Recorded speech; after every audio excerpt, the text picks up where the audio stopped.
Hello everyone, and welcome back to Fanfic Friday. Now, before we start, I have a few things that I wanted to mention. First off, in, I believe 2 weeks, I'm still unsure on the time frame, but in a few weeks, I will be going up to Michigan to visit some family. Now, obviously, because of this, I won't be able to record Fanfic Friday, so there won't be Fanfic Friday for like 2 or 3 weeks. Now you may be questioning, what the fuck, you're gonna be up in Michigan for 2 weeks? No, I'm probably only going to be there for 1, but the thing is though, I wanted to take a week break just to be able to get myself recuperated, basically.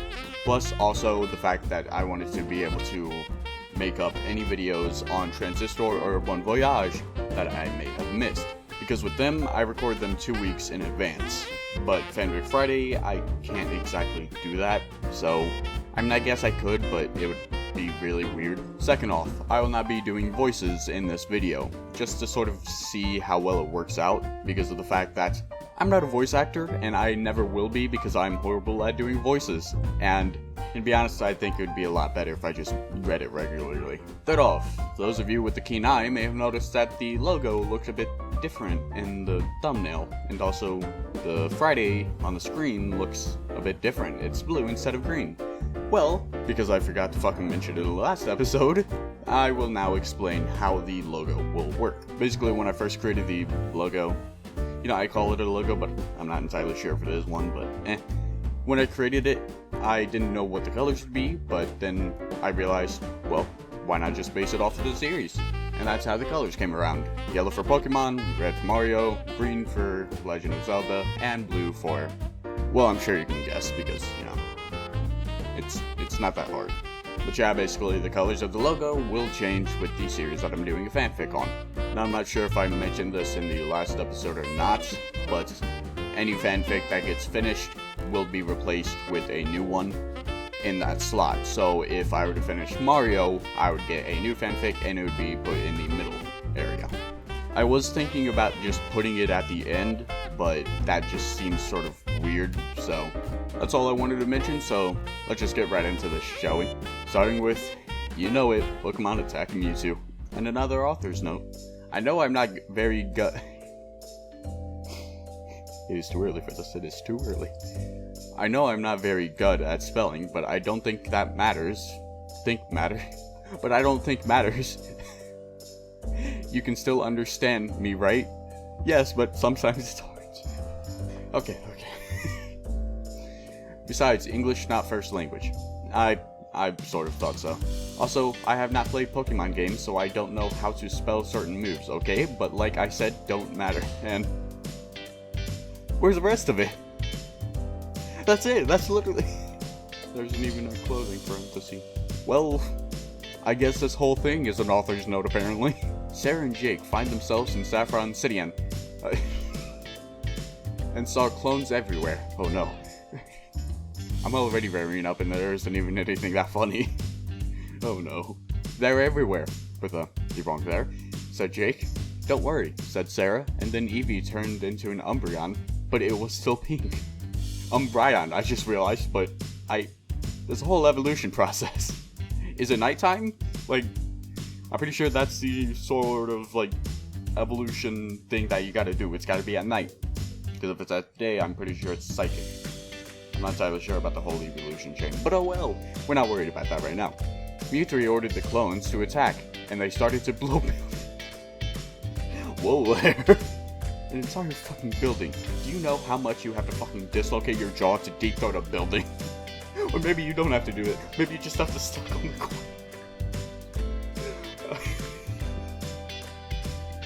Art. No, I'm good. I will hold myself to not fucking losing my mind with laughter. I'm good. No, there were people in there, said Jake. Galad, go. I think that's supposed to be Glade. Then Glade, at least you got the basic pronunciation of it. There's a pronunciation. I don't know and I don't care. Then Glade came out. It was blue and white and shiny. You could have just said that it was a shiny. Wait, hold on. Hold on a second. That makes no sense. The Ralts, was it shiny? I don't know, was it actually shiny? I can't remember. Psycho Cut. At least she knew that you wouldn't be able to spell the moves correctly, seeing the fact that you've never played any one of them, but you have access to the internet. Surely we would just be able to look it up. Ah, screw it. We at least know what it's supposed to be. Ordered Jake, and then Gallade used Psycho Cut, which hurt a wheezing clone. Hold on, it's not a clone army of Mewtwo's? Oh, well, shit. Well, that thumbnail makes no sense now. Whoops. Then the Charizard started to breathe fire at them, but Eevee turned into Vaporeon.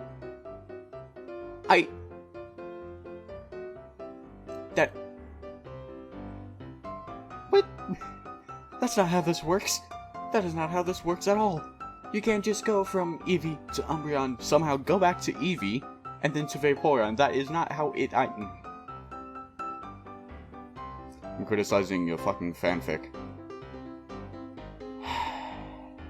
But Eevee turned into Vaporeon to stop it, and then used Hydro Pin. Fucking Hydro Pin. Yo, bitch, get yourself hydrated. Hydro Pin. I so hope someone makes a fucking Pepsi Man commercial, but instead of Pepsi Man, it's just Hydro Pimp. Because I'm good. Fucking Hydro Pimp.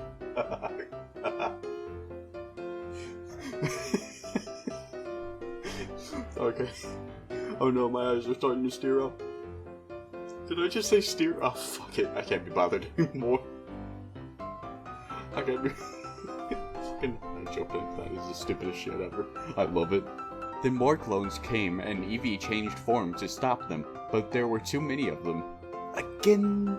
Ah, fuck it. I can't be bothered anymore. I can't be bothered to criticize a fucking fanfic.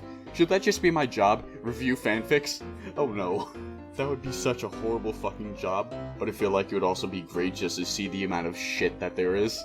Then Saraj, I know it's supposed to be Sarah, but it's spelled like that, looked up into the sky and saw someone with purple hair riding on Garchomp. It was Paul. 1. Garchomp can't fly.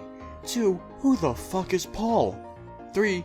What? The only flying move that Garchomp can learn is Aerial Ace, so unless that motherfucker is using that right now, there is no way in hell. Then again, maybe he's just standing on a building. I prefer to think that he's actually flying, because... fanfic. It's a fucking fanfic, what else do you expect? Leave her alone, you damn clowns. Sounds like a horrible insult, you damn clown. What if it's actually an insult? Oh no. Oh no, no, no. Said Paul, and he sent out a bunch of Pokemon and beat up the rest of the clones. Thank you, Paul, said Sarah. No problem, said Paul. Just here to help. Jake was jealous because Paul look amazing, but Sarah didn't. Suddenly, Mewtwo in the sky. Attention, everyone. I have just beat Mewtwo, and now I will destroy all humans. No one can stop me. I can, said Sarah. And Mewtwo laughed. How will you beat me when I am up here and you way down there? I will kill you from sky, and you not reach me. He's right, said Jake. But then Umbreon grew big yellow wingspan. Grew big yellow wingsand. Flew up to Mewtwo. What? Said Mewtwo. How did you do that? It was special modify with, said Umbreon.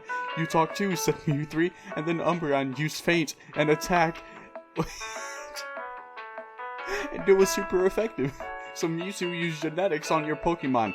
I didn't expect this. I will have to retreat, but I'll be back for revenge, said Mewtwo, and then he teleported away.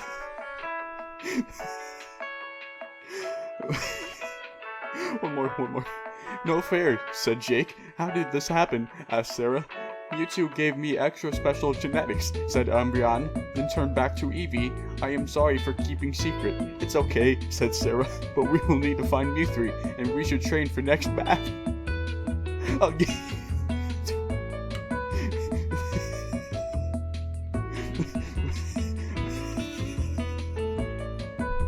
This is so fucking stupid. Okay, so I guess we have a reason for fucking Eevee being able to switch from Umbreon to fucking Vaporeon, and then somehow going to Umbreon, and then getting fucking wings made out of sand, so...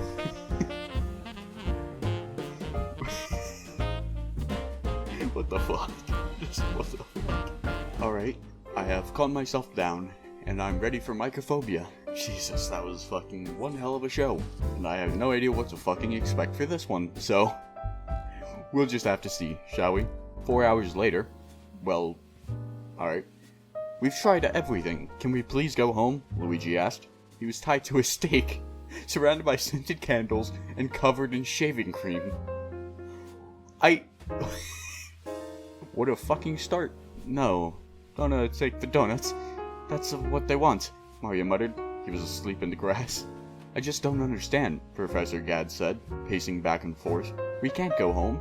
I didn't go through 4 years of community college for this. Sunset had occurred hours ago. It was dark all around the road, and fog had begun to settle in. The only source of light was the candle surrounding Luigi and the glowing form of Polterpup. Fuck it. We'll do it live. A rumbling noise came from the distance. Peach looked up from her phone. Did you guys hear that? She said. Everyone looked to the direction of the sound. A vague, dark shape began to appear as the rumbling noise grew louder. It's a van! Professor Gadd screamed. Ruigi, get out the poltergust.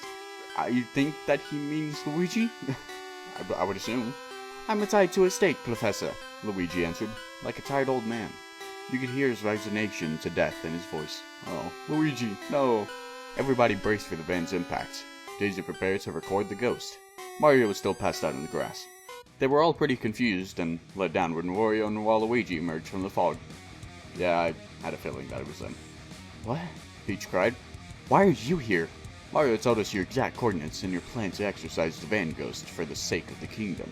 Blame him, Wario said, getting off his bike. Wah, loser. Yeah, you, Waluigi yelled, pointing at Luigi. You suck. Take that back, Luigi countered.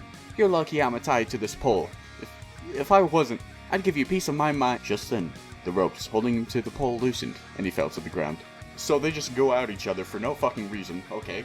I hope you guys all know that you're losers. Every one of you. Losers, Wario called. Waluigi bent over to whisper to Wario. That's a really great insult, he remarked. Thanks, Wario answered.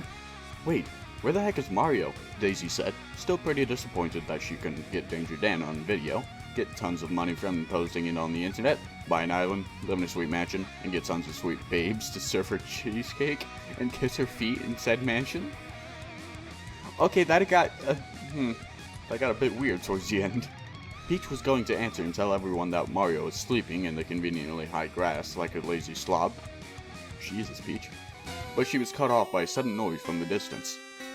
A big looming shape appeared in the fog, accompanied by the sound of a really faulty loud engine. This is definitely it, Professor Gadd said in a panic. The pinnacle of my long and illustrious career. Luigi, get the camera. My phone ran out of battery 2 hours ago, Luigi said, as Wario and Waluigi screamed. Everyone ducked behind the car. They all stayed relatively quiet and still. Daisy was recording through the window of the truck, still not giving up on her dreams. Waluigi was uncontrollably shaking, while Wario consoled him. Luigi was still pretty scared, but had grown used to this kind of ghost captain tomfoolery, so he distracted himself by thinking about Prince Peasley's... You do you, Luigi. You do you. But I'm sure you wish that you could do Prince Peasley. Mario, I'm so scared, Waluigi whimpered. Shh. Wario quieted Waluigi by holding a fat finger to the skinny man's lips. Fanfics, where you will have to read lines that you never thought you would have to read before in your life. I promise, when we get through this, we'll go on more adventures together, and from here on out, our bromance will only grow stronger. Okay, so Wario is aware of the romance that they have. Good to know. I mean, I don't know why that's good to know, but, you know, it is. I think. Really? Waluigi stuttered, wiping a tear away from his face. You really mean that? They started to noisily make out. Well, that escalated quickly. No offense, but can you guys leave that gay stuff until later?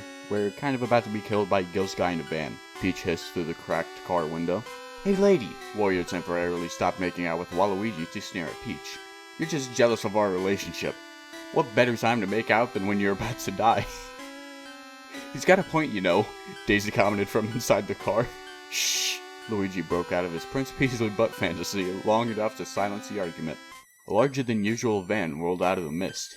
It was dirty and dull orange, with most of the paint chipped off. There was a large, monstrous figure in the driver's seat. It stopped directly in front of Professor Gad's truck. Everyone was dead silent as the driver's side door slowly opened with a creak. A dark, hulking figure stepped out of the van. It stepped into the light of the candles in the street. "Bowser?" everyone said, shocked. The two exceptions being Polterpup, who obviously couldn't talk, and Mario, who was still in a massive food coma from eating too much ravioli at Peach's castle area. Surely he would have fallen into a huge food coma on the way there, but you know what? Fuck it. I'm gonna stop criticizing a fucking fanfic now. "Hey, what are you guys doing on the road?" Mazza called in a friendly manner. He was wearing a fishing hat and an fashionable dad-centric vest. He had not yet grasped what was going on. What? Professor Gad said, baffled.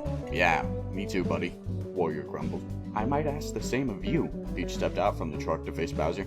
"Me and the kids were going on a camping trip." Bowser gestured to the van. Wendy, Lemmy, Bowser Jr., Morton, Roy, Larry, and Iggy rolled down the window and waved from the back seat. Ludwig was in the front passenger seat and acted like he didn't know them. "That's ridiculous," Waluigi stuttered, blushing. "Baka? Who are you calling an idiot? What? You mean we drove several hours to the middle of nowhere and committed several atrocities to Luigi in the name of paranormal research for nothing?" Daisy sobbed, her dreams of hot babedom being dashed again. Again? She's had this fucking fantasy for a while now, apparently? Okay. "Yeah, that was a pretty wacky," Luigi added. "I'd like to collectively kink-shame every one of you, especially you, Professor. Seriously, you have some issues that you need to work out." Bowser scratched his head, perplexed. "I still don't really get it. There's no need to be so angry. Come on, let's work this out. We're civilized humanoids, right?" "Civilized?" Peach snapped. "You're telling me to be civilized?" "Oh boy," Daisy muttered, resigning to a lonely life at a princess office job, and a typical uncool old age death. Bowser looked around for support from his kids. They had lost interest in the situation. "Not really." "You have the audacity to tell me to stop being angry?" Peach screamed. "I'm not going to scream. I've been kidnapped 562 times. Let me spell that out for you. 562 times. 553 of those times, you were the person that kidnapped me." Wait, hold on. Other people have kidnapped Princess Peach? What the fuck? "You have been holding me hostage in your spooky lava castle, which, let me remind you, has no freaking air conditioning, for as long as I can remember. For years, I have been mocked by male gamers living in their mom's basement for being a weak character that can't stop getting kidnapped, despite the fact that it's not even my fault. I am sick and tired of this fucking shit. I am not putting up with this asinine garbage any longer." Peach then punched Bowser straight in the fucking throat. Jesus, Peach. She fucking went off. Oh my god, I just looked over at my Audacity recording, and there's just a giant fucking spike somewhere. So, whoops. "Holy fuck," Luigi yelped. "Fight, fight, fight," Daisy cheered, happy that she had something to record. "World star." "Go, Dad," Bowser Jr. screamed from Bowser's vans. The other Kooperlings started to cheer on their dad. Ludwig slouched down in the front seat and tried to become invisible. No one noticed the fog thicken around them, as Bowser and Peach continued to throw punches and shout obscenities at each other. Mario twitched in his sleep. "So, you're telling me a giant fucking lizard and a fucking princess that have noodles for arms are fucking decking each other?" "Yeah, sure, that makes sense." Well, that's enough of whatever the fuck that was. Now we're on to the new fanfic. Now, I wanted to choose this series because of the fact that I know at least one person that watches my content, hopefully, likes this series very much. And I chose this fanfic specifically just because of the name. Ladies and gentlemen, I present to you Bad Boy by Sonic Lover 23. If you couldn't guess by now, it's a fucking Sonic fanfic. I'm about to ruin another person's childhood. Sorry, not sorry. Starting off with Amy's point of view, apparently. He's the talk of the school. Every day, girls swoon over him. But what I don't get is, why do girls fall for their bad boy? Sorry, that fucking song played in my head, and you know exactly which song it is. I don't ever see myself falling for one. His name is Sonic the Hedgehog, the school's biggest bad boy. I know what you're thinking. Very cliche, huh? It seems as if every high school needs to have a bad boy. Unfortunately, my school does have one. He's not alone though. He has his best friends, Shadow and Knuckles. He has another best friend, but isn't a part of the bad boy trio. He's more of the nerd and innocent kid, Tails the Fox. A very nice friend. Isn't Tails' real name Tails Miles Per Hour? I don't know, something like that. Rumors say Sonic can get anywhere he wants whenever he wants. Almost every girl has gone out with him, but the relationships don't last, because they get bored of him only lasting 2 seconds. He doesn't really care about them. He just uses them, and when he's bored, he leaves. I find that rude. I've caught him flirting with me a couple of times, but I never pay attention to him. Instead, I ignore him. I think that irritates him because he growls and walks away. Serves him right. He needs to understand that a girl isn't a toy. Girls have feelings. They're sensitive and they all long for someone who will care and protect them. Not giving them fake love. You just can't do that to a girl.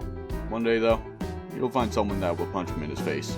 You'll find someone that will put him in his place. To be honest, the first one, not too inaccurate, I guess. I've been going to school with him since kindergarten, and we're seniors now. He hasn't changed one bit.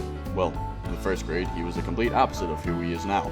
He was funny, smart, kind, and a great friend to be around with. I personally had a small crush on him at one point, but it faded as soon as we entered the 6th grade. It was then that he started skipping class and homework. He failed tests and talked back to the teacher.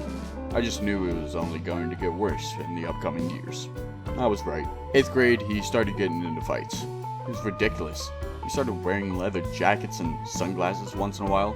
He stopped talking to his close friends and began hanging out with the troubled kids. Little by little, the sweet hedgehog I once knew in the 1st grade had vanished. No longer would I ever see him. He has officially turned into a bad boy. I think high school is where he got even worse. He started dating every girl that caught his interest. It wasn't long before he had dated every single girl in our class. Well, except me. Soon he started dating girls a bit older than him. At times I envied the other girls who caught his interest because he hadn't once talked to me. I felt maybe I wasn't as good as the other girls, but that was my freshman phase.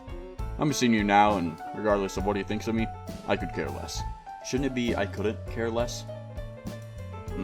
I'll admit, I did get my glow up, as some would like to say. I have that feminine body. The curves in my, well, chest. My hips have, well, changed a bit also. This is so fucking weird to read. Oh god. I've gotten taller and my hair has grown out. My bangs are held back by my usual red headband. Personality-wise, I haven't changed one bit. I'm still the bubbly 1st grader everyone remembers me as. But if there's one thing I'll tell you, nothing could have prepared me for what was coming next. It was your typical school day, Tuesday. Like all students, I went to my classes. I ate lunch and enjoyed my free period with my friends. A few more classes and it would have been the end of the day. But today felt different, as if I was expecting something, but I didn't know what. I was heading towards my locker. I opened it and placed my books back inside. I don't know if you can hear that, but there are fucking dogs just going at it outside. We'll just ignore them. As I was about to close it, the hand was right next to my locker.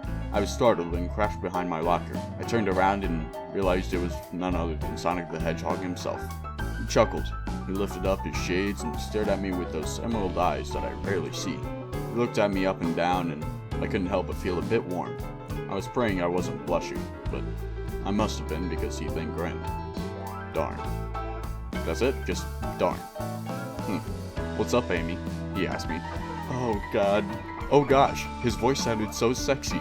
Wait, did I just say sexy? Oh no. No. And that's my exact reaction to realizing what I just got myself into. Oh no. Not much. Why are you talking to me? I asked. I didn't mean to sound rude, but I wanted it to sound like that. Ouch. I thought you wanted me to talk to you. After all, I heard you were jealous that I never talked to you, he replied casually. Is he reading the fanfic as well? What the fuck? That was back when I was a freshman.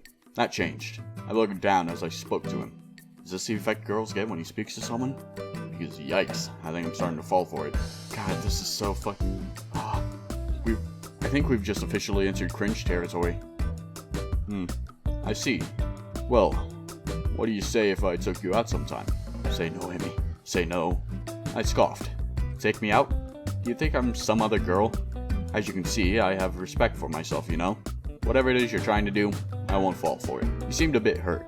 I shouldn't have been so rude, but What he said next might have triggered me. Oh, don't be like that, Ames. Triggered.